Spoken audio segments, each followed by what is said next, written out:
Hi, I'm Gary Striegler, and these two pieces are a rustic cabinet that I'm making. It's actually going to go right beside some rustic pilasters I made that I shared in a previous video that I did.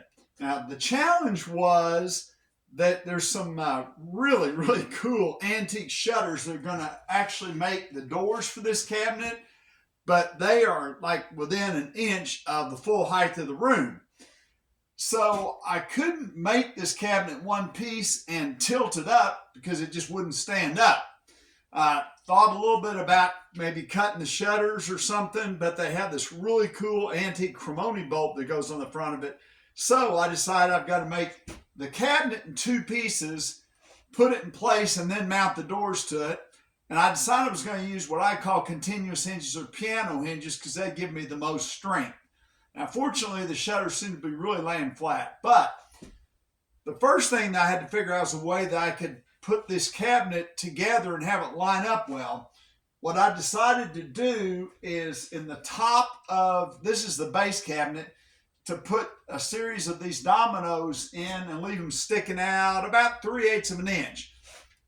The combined pieces of my cabinet are an inch less than the ceiling height, so I'm going to have to put the base in place, get someone to help me, and slide this upper unit over and put it down. Now, the great news is gravity is going to be working in my favor, so it should pull right down.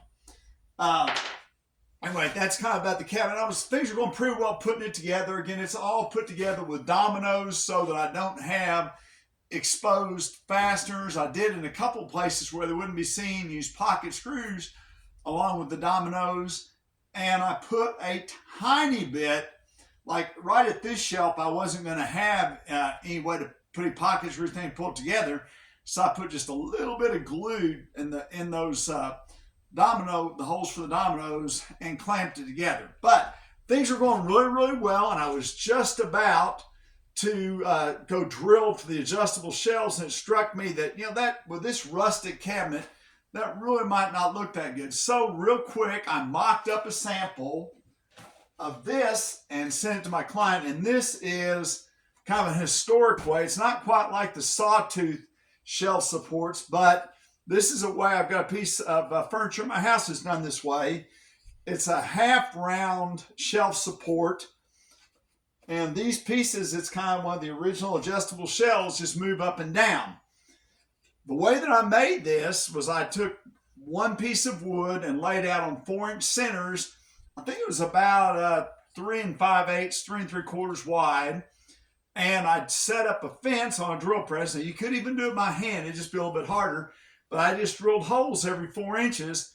Then I took that piece to the table saw and split it down the middle so I had each half. Now, at that point, I took those halves and ripped them down to 9/16 of an inch thick. And by the way, I just went ahead and used a 35mm drill bit that I already had on my drill press.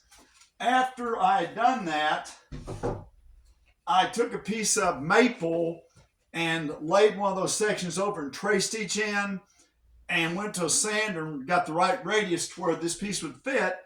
And then I just used that as a pattern with a flush trim bit to make all the rest of these round over. I just, like this one, shot a couple headless pins in it. Then I took my flush trim router, and this is a white side router bit. It's a 3-flute cutter, so it cuts a little bit cleaner. But basically, I just ran it around that end to make all these pieces. Again, they're ripped to 9/16 deep. And so that's how I made all of these adjustable shelf cleats. Now, I did just real quick want to share. So again, this is just kind of a sample, and this piece fits in there. It's got a little bit of play to it, but not much. And then the shelf has to have ears cut on it, so it fits in just like so. Now, I don't know how I can show that to you, but at any rate, that's how the shelf is going to fit in there. So it does take a little bit more time to notch the shelves, but realistically, with the drill press and marking it out and just drilling them pretty quickly and ripping it, it probably didn't take me 25 minutes to make all